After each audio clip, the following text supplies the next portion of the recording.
भाजप सरकार पीयूषभाई परमार है हमेशा काजल मैडम हमेशा आવીએ છીએ 150 કિલોમીટર 200 કિલોમીટર પીયુષભાઈ પરમારના સમર્થનમાં આવ્યો. અમારી ત્યાંની પબ્લિક બી છે કે ત્યાં જાવ હળદરની જેમ પોલીસ અત્યાચાર કરશે, એની ઉપર લાઠીચાર્જ કરશે, એટલે પબ્લિક ખેડૂત બીને આવવા માંગતી નથી.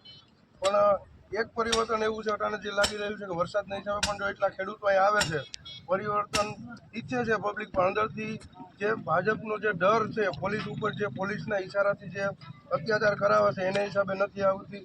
પણ એવા પરિવર્તનની હવે જરૂર છે. પોલીસના બીકને નથી, પણ ગોપાલભાઈને કીધું એમ એકવાર ઝાડુનું બટન દબાવી અને એકવાર જે ઘટના બની ત્યારબાદ ગોપાલ ઇટાલિયાએ આ વિસ્તારની મુલાકાત લીધી છે.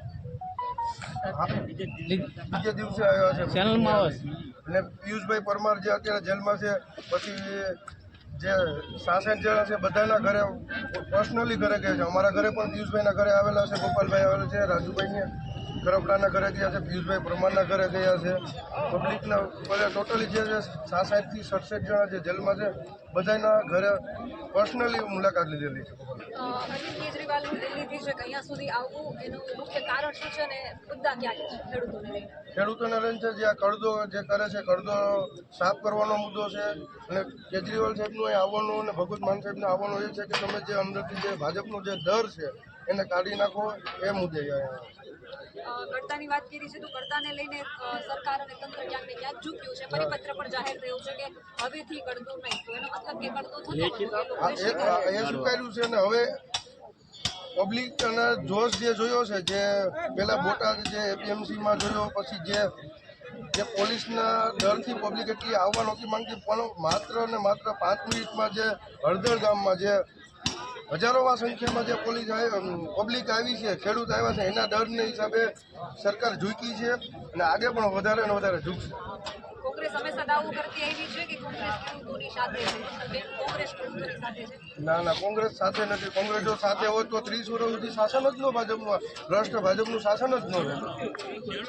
શાસન રહ્યું છે એટલે તો કોંગ્રેસ નથી. કોંગ્રેસ વેચેલી કોંગ્રેસ છે કે જે પૈસાથી વેચાઈ જાય છે. જ્યારે વિસાવદરમાં ચૂંટણી લડી ત્યારે મોટા મોટા દાવા કરતા હતા, લલિતભાઈ દાવા કરતા હતા, પણ એની ડિપોઝિટ પણ જપ્ત થઈ છે.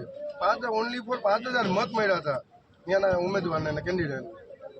ભાજપનો એક એવો ચહેરો કે જે ખેડૂતો માટે અને લોકોના હિત માટે કામ કરતો અત્યારે તો કોઈ લાગી રહ્યો નથી. કોઈ સિંગલ ચહેરો લાગી રહ્યો છે.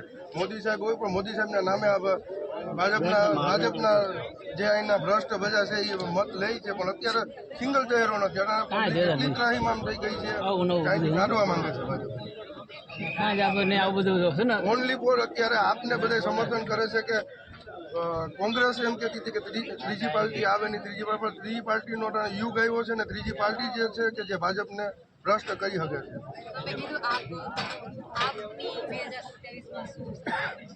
100% મેડમ, 110% સરકાર બનશે. મોરે મોરું દેવાનું છે અને સરકાર 110% બનશે.